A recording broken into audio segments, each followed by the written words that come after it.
সন্তানের জন্য এই মায়ের কান্না যেন বলে দেয় তিনি কতটা নিরুপায়।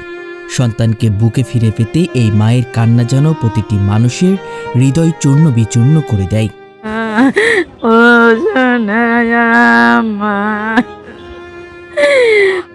যে মা 10 মাস 10 দিন গর্ভে ধারণ করে গর্ভাবস্থায় ঢেকিতে আটা কুটে মানুষের বাড়িতে বাড়িতে কাজ করে সন্তানকে বড় করেছেন, সেই সন্তানই আজ মায়ের কাছ থেকে হারিয়ে গেছে।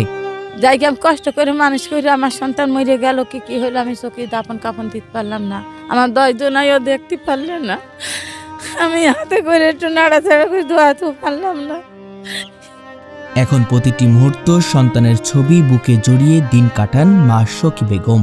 যে সন্তানরা কোথায় গিয়েছে, কার হাতে পড়েছে, তাদের বলছি যে বাবা তোদের হাতে যেতে পড়ে কোনো সন্ত্রাসের হাতে, কোনো সৈনিকের হাতে, যে বাপ তোদের যেন মা দোয়া দিয়ে তোরা যেন আমার সন্তানটা ফিরাই দিস, আমার সন্তানটা যেন তোরা ক্ষতি করিস না, আমি খুব কষ্ট করে মানুষ করিস। তা তোরা যদি টাকা পয়সা চাস তা আমি নগরে ভিক্ষে করে তোদের টাকা দেবো, তাও তোরা আমার কাছে টাকা দে। সন্ত্রাসীরা যদি তাকে আটক করে এবং আপনার কাছে যদি টাকা চায় তাও দিতে প্রস্তুত, কিন্তু আপনার সন্তানকে চাই। আমি সন্তানকে চাই। সন্তানের এই শূন্যতা তাকে শারীরিক ও মানসিকভাবে ভেঙে দিয়েছে।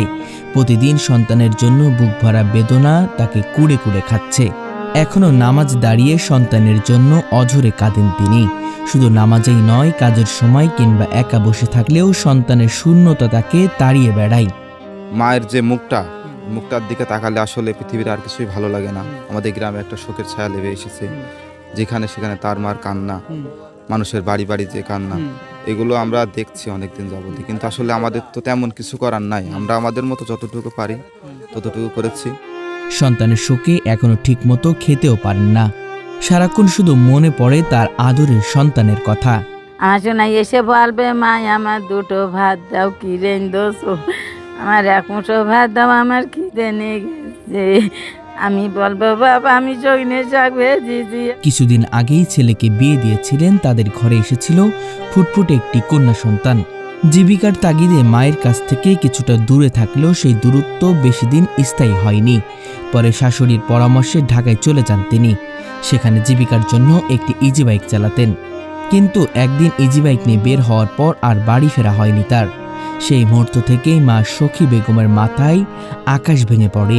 শুনছি যে ছেলের রিস্কা দিয়েছে, রিস্কা শুদ্ধ ছেলে আর নেই। কবে যে হারাইছে, কবে যে গিয়েছে, রিক্সা সহ হারিয়ে গেছে। হ্যাঁ রিস্কা সহ ওই হারাই গেছে।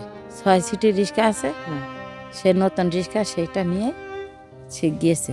ঝিনাইদহ জেলার মহেশপুর উপজেলার নাটিমা পুরোপাড়ার বাসিন্দা সখী বেগম প্রায় 26 বছর আগে স্বামীকে হারালেও এক মুহূর্তের জন্য ভেঙে পড়েননি। মানে আপনার হাজবেন্ড গিয়েছিল কোথায়? উনি ঢাকায় গেল কাজে। ঢাকায় গিয়েছিল কাজে, কিন্তু আর ফিরে আসে নাই। না আর ফিরে আসেনি। ছোট ছোট 5 সন্তানের মুখের দিকে তাকিয়ে তিনি একাই সঙ্গে মা ও বাবার দায়িত্ব পালন করেছেন। আজ আমরা কথা বলছি সখী বেগমের ছোট ছেলে অমিত হাসানকে নিয়ে। তার বয়স ছিল 26 বছর। এই নাইম বলে একটা ছেলে আছে, নাইমের 8 দিন গারে ছোট। যদি নাইমের মুখটা দেখি তা মনে হয় ওর পরিবারের মধ্যে আমি ঢুকে পড়ি যে আমার সন্তানটা কোনে গেল নাইম। কয়েক মাস বয়সেই বাবাকে হারান অমিত। সেই থেকে মাকে বাবা ভেবেই বড় হয়েছেন তিনি। প্রতিটি মুহূর্তে মাই তার জীবনের সবচেয়ে বড় শূন্যতা পূরণ করেছেন। কখনো মানুষের বাড়িতে কাজ করে, কখনো ঢেকিতে আটা কুটে সন্তানের লেখাপড়া করিয়ে মানুষ করেছেন। তারপর ওই ছেলের বয়স তখন 8 মাস। 8 মাস বয়স। হ্যাঁ ছেলের। ওই ছেলের হাত। ওই সময়তে আপনি মানুষ করছেন? আপনি একাই? একাই। যখন যেটা হয়েছে মাঠেও কাজ করেছি, গরিব মানুষ আমি, তো আমার নির্ভূম জায়গা, যে যখন ডেকেছে, যে যখন একটু দিয়েছে, হয়তো আমি 2টো ভাত পাইনি, খুদির ভাতও রান্না করে তাদের খাওয়াইছি, হয়তো বাগানতে 2টো কচুর পাতা তুলেও রান্না করে খাওয়াইছি। এখনও আমি মানুষের আটা কুটি। অমিত সবার ছোট হওয়ায় পরিবারের সবারই ছিল তার প্রতি বাড়তি ভালোবাসা। আমার ভাইটা হারাই গিয়েছে, বুঝেছেন। আমরা শ্বশুর বাড়ি অনেক যোগাযোগ করেছি, কন্টিনিউ। ওরা আমাদের সাথে রাব ব্যবহার করে, খারাপ ব্যবহার করে, আমার মার সাথে করে। সে বেঁচে আছে না মরে আছে, আমাদের কাছে, আপনাদের কাছে এটুকু আকুল আবেদন যে প্রধানমন্ত্রীর কাছেও আমার আবেদন যেন আমার ভাইটার আমরা ফিরে পাই, যেন এই সহযোগিতাটা যেন সবাই আপনারা আমাদের করবেন। আমরা খুবই গরিব। অমিত মাকে ভীষণ ভালোবাসতেন। প্রতিদিন ফোন করে মাকে খোঁজ নিতেন। কিছুদিন আগে তার বিয়ে হন এবং ঘরে আসে একটি ফুটফুটে কন্যা সন্তান। জীবিকার তাগিদে কিছুটা দূরে থাকলেও মায়ের কাছ থেকে দূরে থাকতে তার ভালো লাগতো না, তাই বারবার ফোন করে বলতেন তিনি মায়ের কাছে ফিরে আসতে চান। একসময় সিদ্ধান্ত নিয়েছিলেন আর দূরে থাকবেন না, কিন্তু মায়ের ভাষ্য অনুযায়ী পরের দিন শাশুড়ির চাপে তাকে আবারও ঢাকায় যেতে হয়। চলতি বছরের জানুয়ারিতে তিনি ঢাকার সাভারে গিয়ে ইজিবাইক চালানো শুরু করেন। সেখান থেকে মাকে ফোন করে প্রায় বলতেন তার ভালো লাগে না, অসুস্থ হলেও কেউ চিকিৎসা করায় না, এমনকি ঠিকমতো খাবারও দেয় না। আমার ছেলে তখন হাসে গিয়ে ওরা নাকি বাড়ি আসতে চালে আমার বললে মা আমাকে জ্বর এসে আমার 3 দিন ঘরের মধ্যে আটকে রেখেছে। পাশে এই রূপমুকুলির বোর কাছে ফোন দিয়েছে যে ভাবি আমার মা কি বাসায় আছে, একটু দেখো দিন, আমার 3 দিন ঘরে আটকে রেখেছে, আমার মাথায় পানও দেয়নি, আমার খাওয়ানো দেয়নি। হঠাৎ চলতি বছরের 24 বা 25 জানুয়ারি খবর আসে অমিত হাসানকে আর খুঁজে পাওয়া যাচ্ছে না। সেই খবর শুনে ভেঙে পড়েন সখী বেগম। দ্রুত সাভারে ছুটে গেলেও সন্তানের কোনো সন্ধান পাননি। গিয়ে দেখি সে শাশুড়ি শ্বশুরই নেই, বৌমা আছে, বৌমা দাঁড়াই রয়েছে রাস্তার কোলে এক সাইডে। আমি যে গেছি যে আমার কাজটাই আসবে না, আমার কাছে কানবে। মেয়েটাই শুধু বললে যে ও দাদা আমার আব্বু নেই, এই কথাটাই বাপ বলে আর আমার আর কথা বলে না। মেয়েরা একদম দেখার হালে, মেয়ে দেখলে একটা পৌরি, মেয়ে চোখে না দেখলাম না। তা বলে মা আমি যদি এদের কাছ থেকে লাশও চাইতাম, মেয়ে আমার লাশের সাথে যেত।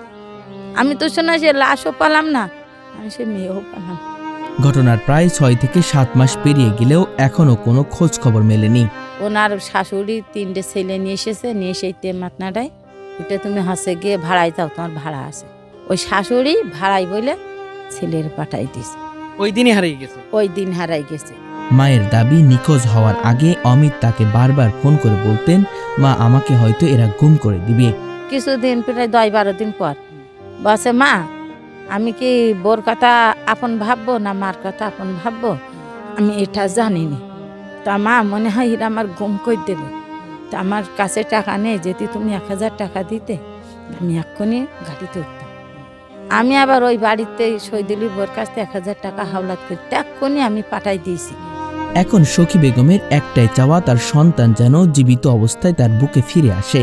আমার মনটা অনেক ভেঙে গেছে, যে এমন আঘাত দিয়ে হয়তো তার জাহানটা বের করেছে, হয়তো কত চিৎকার দিয়েছে, কত মার জন্য কেঁদেছে, কত আশ্রা পিছড়ি করেছে, কত হয়তো তাদের পায়ে ধরেছে যে তোমাদের পায়ে ধরে আমার মার কাছে একবার ফোন দাও, তোমাদের অনুরোধ আমার একবার বলো। হয়তো তারাও বলতে দেয়নি, শোনা আমাকে একটু বাঁচতে দাও। আমার এই কথাটা মনে হয় আমার কলিজা ভাঙচুর হয়ে গেল। আমি আর দুনিয়ায় ভাতও খাইতে পারিনি, আমি বেড়াতেও পারিনি, সেদিন আমি উঠতেও পারিনি। এখনো মানুষের বাড়িতে ঢেকিতে আটা কুটে জীবিকা নির্বাহ করে তিনি। কারোর বোঝা হয়ে থাকতে চান না, মৃত্যুর আগ পর্যন্ত নিজের পরিশ্রমে বেঁচে থাকতে চান। কিন্তু প্রতিদিন সন্তানের শূন্যতা তাকে কাঁদায়। এলাকাবাসীর ভাষ্য অমিত ছিলেন একজন সহজ সরল ও ভদ্র ছেলে। সবাই চান তিনি ফিরে আসুক, বিশেষ করে সেই মায়ের কাছে যিনি নিজের জীবনের জন্য সুখ বিসর্জন দিয়ে সন্তানকে মানুষ করেছেন। অমিত ছিল হচ্ছে আমার বন্ধু, তারপরে চাচা। আজ 1 বছর ধরে সে নিখোঁজ, তার দেখা সাক্ষাৎ নেই, তার নাম্বারে ফোন দিলে ফোন টোন ঢোকে না। আসলে সে খুব ভালো ছেলে, সে তার সাথে আমি দীর্ঘদিন চলেছি, এখন তার খোঁজ খবর নেই, সে কোথায় আছে না আছে।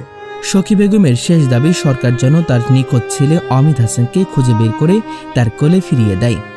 তবে এই বিষয়ে অমিতের শাশুড়ির সঙ্গে মুঠোফোনে একাধিকবার যোগাযোগের চেষ্টা করলেও কোনোভাবেই যোগাযোগ করা সম্ভব হয়নি। সন্তানকে ফিরে পেতে এই মায়ের কান্না যেন প্রতিটি মানুষের হৃদয়কে নাড়িয়ে দিবে। 10 মাস 10 দিন গর্ভে ধারণ করে সন্তানকে মানুষের মতো মানুষ করে তোলে একজন মা। তবে সেই সন্তান বড় হওয়ার পরে সন্তান যখন মার কাছ থেকে দূরে সরে যায়, এক কথায় নিখোঁজ হয়ে যায়, তখন সেই মায়ের হৃদয়টা ভেঙে খান খান হয়ে যায়। আজকে আমরা এমন একজন মায়ের গল্প আপনাদের কাছে তুলে ধরব, যে মা এই অঞ্চলের সবচেয়ে সংগ্রামী এবং এক কথায় লড়ে তার সন্তানদেরকে মানুষ করেছে। কিন্তু দুর্ভাগ্যবশত গত কয়েক মাস যাবত তার সন্তান নিখোঁজ, খুঁজে পাওয়া যাচ্ছে না। আমি যদি একটু দেখাই, দেখতে পারবেন এটাই তার সন্তানের ছবি। এই সন্তানের ছবি নিয়ে প্রতিদিন 3 বেলা কান্না কাটি এবং এক কথায় মানসিকভাবে ভেঙে পড়েছে এই মা। দর্শক, আজকে সেই মা এবং সেই মায়ের সন্তানের গল্প আপনাদের কাছে তুলে ধরার চেষ্টা করব। আমি প্রধানমন্ত্রীর কাছে চাচ্ছি যে আমার সন্তান যেখানেই যুবতী থাক, তাও আমি ফিরে চাই। আমার লাশ হয়ে গেল, আমি লাশটা ফেরত চাই। আমার সন্তানের, আমার দেশবাসীরা খুঁজে দিই।